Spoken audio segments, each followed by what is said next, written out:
안녕하세요. 저는 경기도 포천에서 갈비집을 운영하며 살고 있는 33살 여성입니다. 우연히 시작한 가게가 성공을 거둔 덕분에 곧 2호점 개업을 앞두고 있는데요. 오랜만에 휴무일이라 가게 정리를 하며 라디오를 듣다 옛날 생각이 나 사연을 쓰게 되었습니다. 요즘에는 인터넷이 많이 발달해서 SNS로 홍보를 많이 하고 필수가 되었는데요. 저는 개인적으로 SNS로 가면 치가 떨리는 사람입니다. 그 이유는 다름 아닌 저희 막둥이 신우 때문이에요. 처음에는 그저 신기하고 재밌어 보였는데 시간이 지날수록 사람을 지배하더라고요. 그걸 직접 눈으로 겪었으니 치가 떨림을도 하죠. 제가 SNS를 싫어하게 된 사연, 지금부터 제 이야기를 들려드릴게요. 저는 위로 오빠, 아래로 남동생이 있는 3남매로 비교적 유복한 가정 환경에서 자랐어요. 남들은 저를 보고 흔히 금수저라고 표현을 하더라고요. 하지만 저희도 처음부터 가정 환경이 부유했던 건 아니었습니다. 제가 중학생이 될 무렵 아버지가 정년 퇴임을 하셨습니다. 그동안 모아둔 돈과 퇴직금으로 앞으로는 집 걱정 없이 살자며 낡은 빌라를 하나 매입하셨는데 빌라가 있던 지역이 재개발이 되면서 상당한 여유자금이 생기셨어요. 투자에 대한 정보도 모르고 계셨고 그저 월세와 전세를 전전하며 살지 않아도 된다는 희망 하나로 그 빌라를 매입했던 거였죠. 건설 현장에서 현장직으로 근무를 하시며 힘들게 저희를 키워오셨는데 우연한 기회로 저희에게 커다란 복이 되어 돌아온 케이스였죠. 그래서 부모님은 그때부터 부동산 사업을 시작하셨어요. 물론 드라마에 나올 법한 거물들처럼 사업을 거창하게 하는 건 아니고 강남의 아파트 한 채와 상가 건물을 보유하고 계시고 신촌에 오피스텔 건물을 지으셔서 월세를 받으며 노후를 보내고 계십니다. 어려움도 알고 동시에 여유도 같이 알았던 저는 늘 부모님이 말씀하시는 대로 겸손하게 살아왔어요. 가진 자일수록 어려운 사람을 도우며 살아야 하고 베풀며 살아야 한다고 늘 말씀하셨거든요. 또 부모님은 자식들에게 기대기 싫다며 저희도 스스로 인생을 개척하며 살으라고 하셨어요. 그래서 진작에 재산도 미리 나눠주셨고 볶아먹던 삶아먹던 알아서 하라고 말씀하신 상태입니다. 부모님을 모시고 사는 큰오빠 내외에게는 강남의 아파트 한 채와 상가 건물을 저에게는 10억의 현금을 주셨고 남동생은 결혼 후 독립을 하게 되면 오피스텔을 증여해 주신다고 했어요. 저는 언젠가는 저만의 음식점을 차리는 게 꿈이었습니다. 그래서 대학도 호텔 조리학과를 전공했고 졸업하자마자 바로 취업을 했습니다. 크고 작은 호텔에서 한식, 양식 할 것 없이 경력을 틈틈이 쌓았어요. 4년 정도의 시간이 흘렀고 28살이 되던 해에는 TV에 자주 나오는 유명 셰프의 식당에서 보조 셰프로 일을 하게 되었죠. 워낙 유명하신 분이라 같이 일한다는 것 자체가 영광이었습니다. 호텔에 방문하셨던 셰프는 제가 만든 음식을 드셔보고는 함께 일하자며 스카우트 일을 하신 거였죠. 그렇게 보조 셰프로 일을 하며 많은 것을 배워가고 있을 때 셰프님의 소개로 지금의 남편을 만났어요. 남편은 셰프님이 운영하시는 식당의 당부 손님이었어요.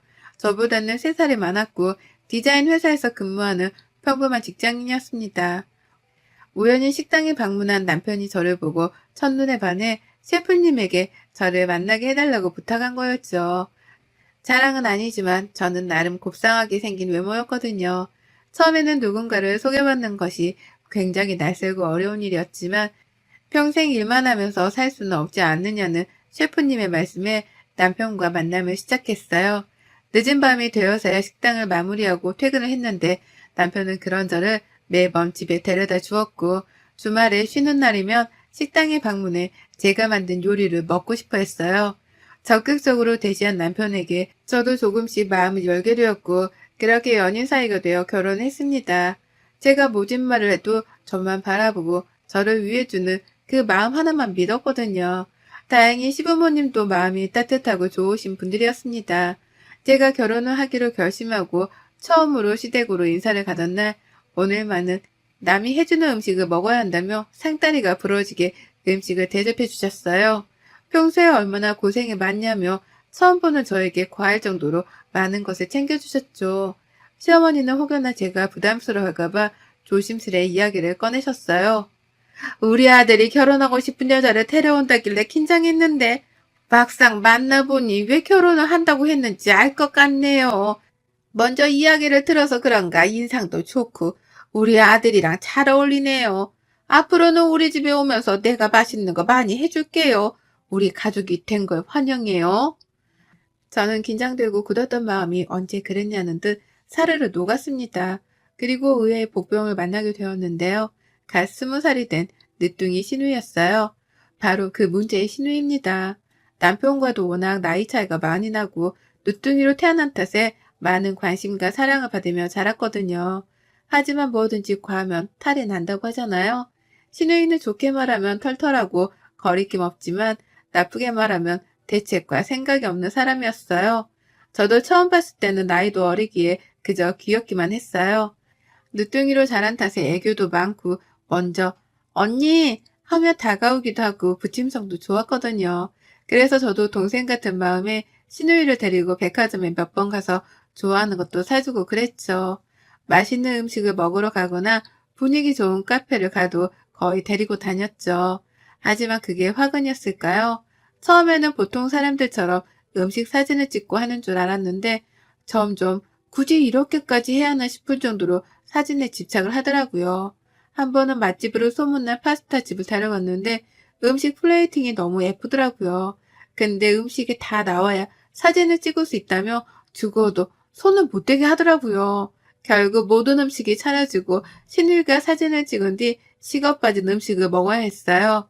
또 한 번은 성인이 된 기념으로 크리스마스 선물로 유명한 화장품 브랜드의 립스틱을 선물로 사주었는데 생일 때는 오히려 먼저 이 브랜드 가방도 사주세요 하면서 들이밀더라고요. 그래도 생일이니까 하는 마음에 덜컥 사줬죠. 나중에 신우의 SNS를 우연히 보게 됐는데 처음에는 일상을 공유하는 사진 위주였다가 점점 명품을 자랑하거나 부유한 사람이다라는 걸 과시하는 듯한 뉘앙스로 변질되어 가더군요. 실제로 협찬 문의가 여러 군데서 오기도 했고 신우이는 대학까지 휴학하며 집에 틀어박혀 SNS에 점차 지배당하게 되었죠. 잠자고 밥 먹는 시간, 화장실 가는 시간 외에는 별도의 스케줄을 짜서 움직이더라고요. 협찬으로도 모자라 무리하게 명품을 산다던가 먹지도 않고 입지도 않은 제품을 구매해서 리뷰를 한다던가 무언가 잘못되었다고 생각이 들기 시작했어요.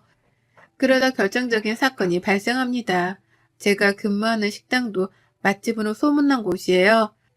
낮밤 할 것 없이 사람들이 붐볐고 예약을 하지 않으면 먹을 수 없는 그런 곳이었죠. 신우이가 한 번은 제 식당에서 친구들과 식사를 하고 싶다길래 어렵사리 자리를 마련해 두었어요. 아니나 다를까 여러 대의 휴대폰으로 사진도 찍고 개인 방송도 하면서 4시간은 죽치고 앉아있더라고요. 보는 제가 다 민망할 정도였어요. 안 되겠다 싶어 퇴근하고 집에 가서 잘 타일러 봐야겠다고 생각했습니다. 그날 저녁 시댁에서 저녁을 먹기로 했기 때문에 일찍 퇴근하고 시댁으로 갔습니다. 신우이는 저에게 반가운 목소리로 언니 왔어요? 나 부탁 하나 있는데 들어줄래요? 라며 안기는 거예요. 무슨 부탁인데요? 들어줄 수 있는 거면 들어줄게요. 말해봐요. 역시 언니 짱! 다름이 아니라 저 컨텐츠 하나 찍는데 컨셉이 명품녀거든요. 근데 제가 돈이 없잖아요. 이번에 회사랑 새로 계약하면서 입지 조건이 더 좋아졌거든요. 조회수 많이 나오면 두둑하게 챙겨드릴게요. 그래서 그런데 언니 카드 한 번만 빌려주면 안 돼요? 네? 카드요? 아무리 그래도 카드는 좀 그렇죠. 얼마나 쓸 건데 그래요? 다시 환불할 거예요?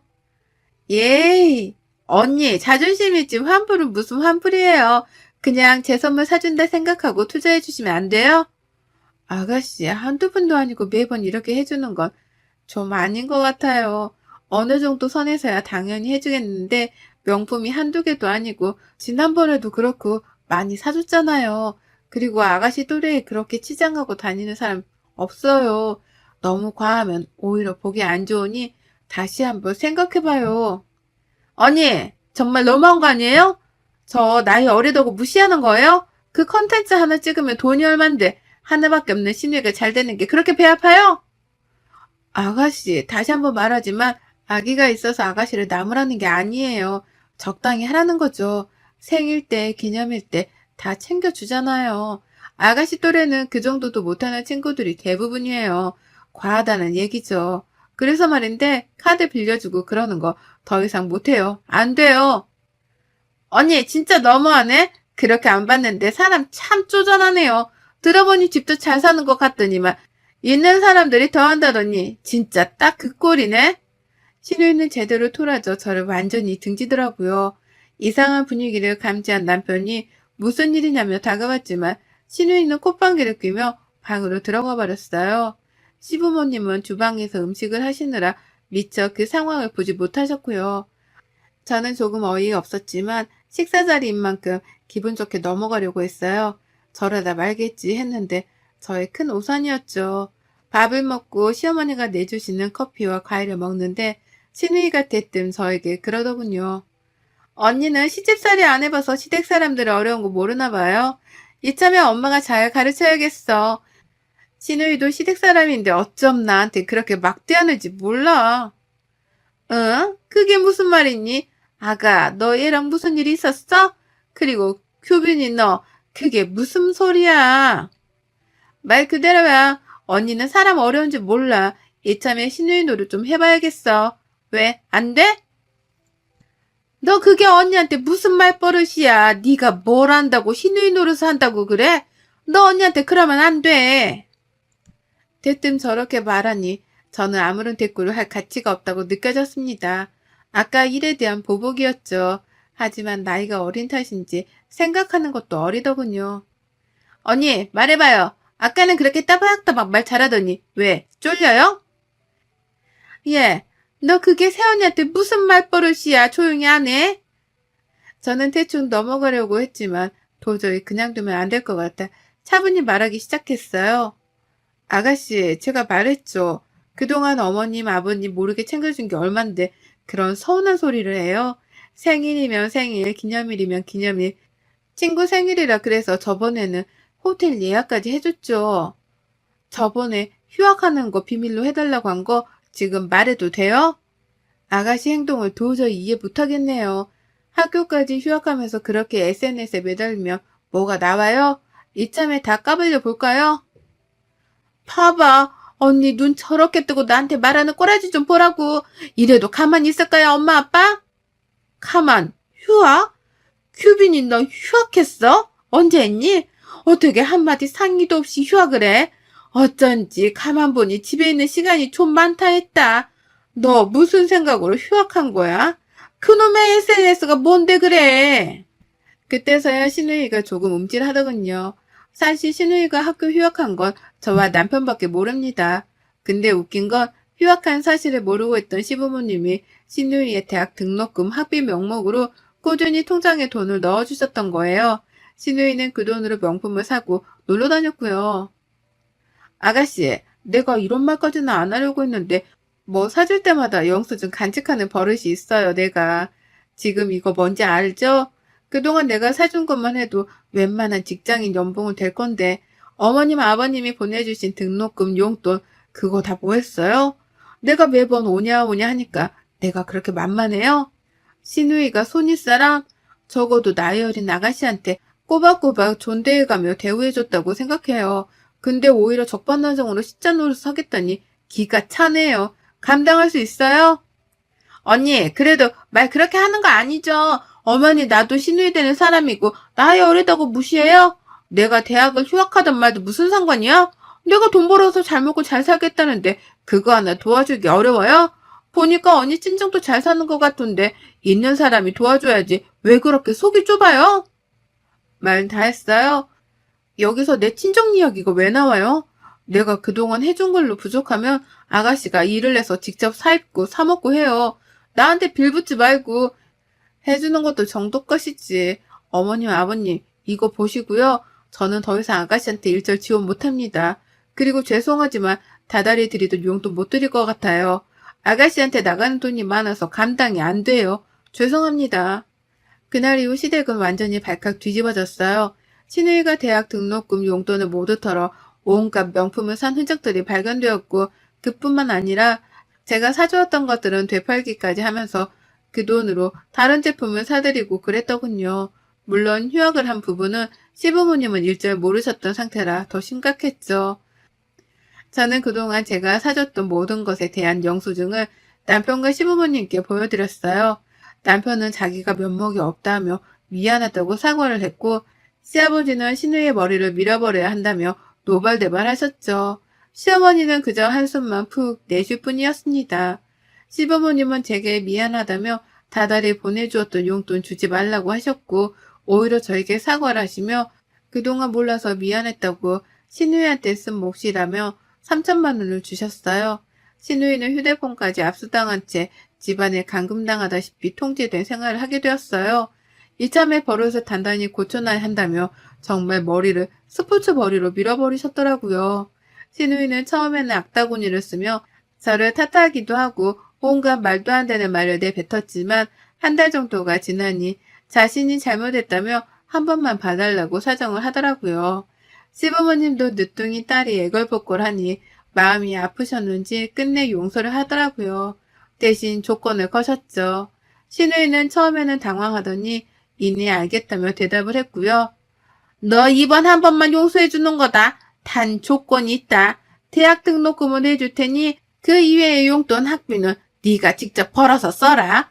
오빠나 언니의 도움은 바라지도 말고 무슨 수를 써서라도 네 스스로 알아서 해. 너도 20살이 넘은 성인이니 너 하나 간수는 잘하겠지? 그리고 새언니한테 제대로 사과하고 학교 기숙사는 어림도 없다. 거리가 멀던 짧던 집에서 통학해라. 알겠니? 그리고 마지막으로 다시 한번 그놈의 SNS니 뭐니 하면서 난리쳤다가는 호적에서 팔 줄 알아. 한바탕 소동이 사그라지고 여느 때처럼 바쁜 일상을 보내고 있었습니다. 남편과 모처럼 주말을 맞아 집에서 늦지막히 자고 일어나 TV로 영화를 보며 맥주 한잔을 하고 있었어요. 초저녁이 다 된 시간이었는데 누군가 저희 집에 찾아온 겁니다. 바로 신우였어요.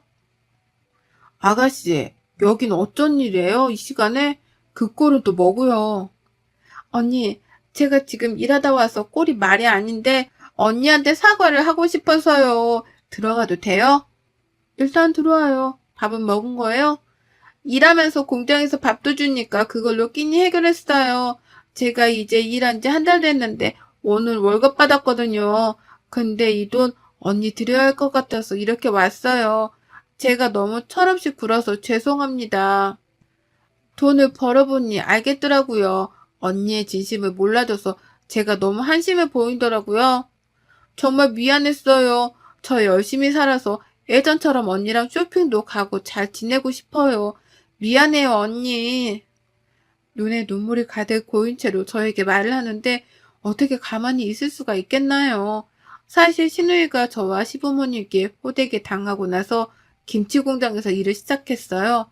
방학이기도 하고 복학하기 전에 돈을 바짝 모아야 한다면서 시작한 일이었죠.